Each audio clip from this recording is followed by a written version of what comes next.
પાણી પહેલા પાડ બાંધવાનું વિચાર્યું? નમસ્કાર, હું શ્વેતા અને હેડલાઇન ન્યૂઝમાં આપનું સ્વાગત કરું છું. ચોમાસાનું પાણી હોય કે તળાવમાંનું પાણી, વડોદરાને પાણીથી તો ઘાત જ છે. સુરસાગર અને હરણીના હોડીકાંડને કોણ ભૂલી શકે? એક તરફ સ્વિમિંગ પુલો ભરાય છે અને મધ્યમ વર્ગીય ટેન્કર ખરીદીને પાણી વાપરે છે.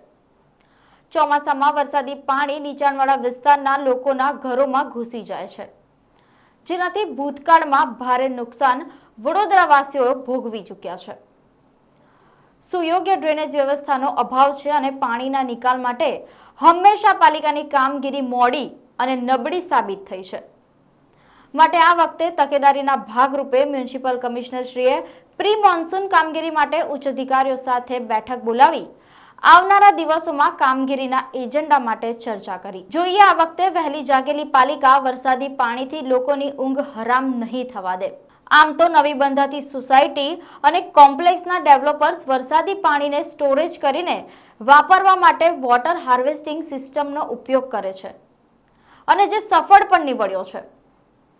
અને હવે સવાલ એ છે કે વહીવટી તંત્ર આ સિસ્ટમને અપનાવવામાં વિચાર તો કરે છે, પણ એના અમલીકરણ માટે કેમ વિલંબ કરે છે? તે પણ એક સવાલ ઊભો થયો છે.